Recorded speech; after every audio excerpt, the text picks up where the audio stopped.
75 سال پیش یکی از کارمندان بانک مرکزی امریکا سیستم پول بدهیدار و عملکرد اون رو اینطور توضیح داد. یک کسی باید تک تک دلارهای در چرخش رو قرض کنه. اگه بانک‌ها در حجم زیادی پول بسازن، اوضاعمون خوب میشه. وگرنه از گرسنگی میمیریم.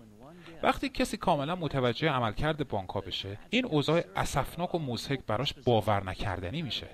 همین مسئله مهمترین موضوعیه که افراد هوشیار جامعه باید به بازگشایی و انعکاس اون بپردازن.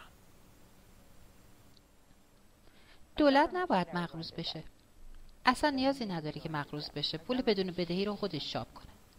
و این حرف درستیه. در سیستم حاضر پولی کشور دولت باید پول رو قرض کنه و بعد ربای این قرض رو بپردازه. برای همینی که بهش میگن بدهی ملی. تمام پول کشور از طریق قرض کردن به وجود میاد. سیاستمدارانی که به فکر کم کردن بدهی ملی هستند، در حالی که به ریشه های این مشکل ملی توجه ندارن، شاید هنوز مفهوم بدهی ملی رو متوجه نشدن. برای کاهش بدهی ملی باید تقاضای پول کشور رو کم کرد، در حالی که همین الان هم پول کافی به اندازه نیاز یک شهروند متوسط وجود نداره. چرا این مسائل از مردم مخفی نگه داشته میشه؟ چون رسانه‌ها و حتی کنگره امریکا خودشون به خاطر وام‌هایی که از بانک‌های بزرگ گرفتن زیر دین این بانک‌ها هستن. بله، کنگره امریکا بودجه بندی رو انجام میده، اما پول بودجه رو از کجا میاره؟ بازم میگم اگه مالیات‌ها و درآمدها به اندازه کافی نباشن، باید این پول رو از بانک‌ها قرض کرد. در بودجه سال 2009 کنگره میبایست 4 تریلیون دلار اختصاص میداد. نصف این پول رو از بانک‌ها قرض کرد.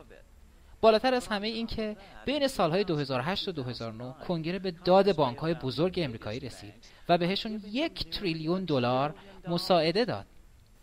افتضاح‌تر از همه این که دولت برای تأمین پول این مساعده زیر بار قرض رفت.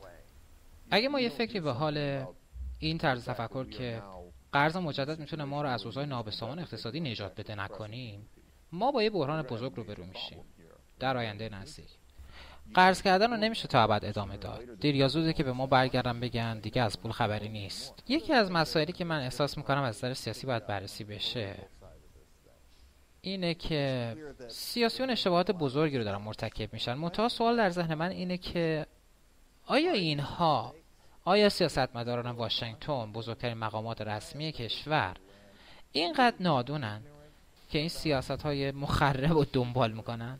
چون من که نمیتونم به کار این سیاستمدارا توی واشنگتن نگاه کنم و بگم یه امیدی وجود داره و اینا به زودی با انتخابات مواجه میشن. خب وقتی موعد انتخابات بعدی برسه و اونا شخصیت‌های محبوبی هم نباشن، عواقبی منتظرشونه. پس چرا اینا اینقدر کارهای جاهلانه میکنن؟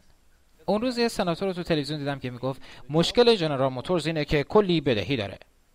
خب راه حل چی؟ دوباره باید به اونها وام گنده بدیم؟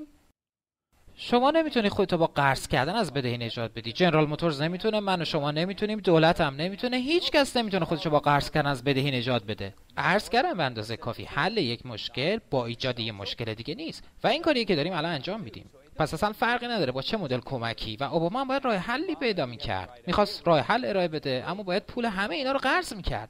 خب ما که همین الان هم بدهیامون رو نمیتونیم بپردازیم، حتی رباش رو هم نمیتونیم بدیم. اصلا هیچ کسی در مورد مشکل بدهی ملی حرف نمیزنه.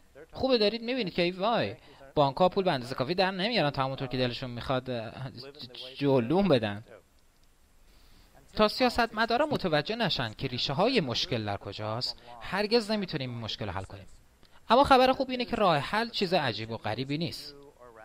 آمریکا خیلی قبلتر از اینکه کتاب جادوگر آز نوشته بشه راه حل مناسبی داشته. در طول تاریخ آمریکا سیاستمداران برای همین راه حل با بانک‌های بزرگ جنگیدن، اما این بخش از تاریخ آمریکا را امروز از کتاب‌های تاریخی خارج کردن.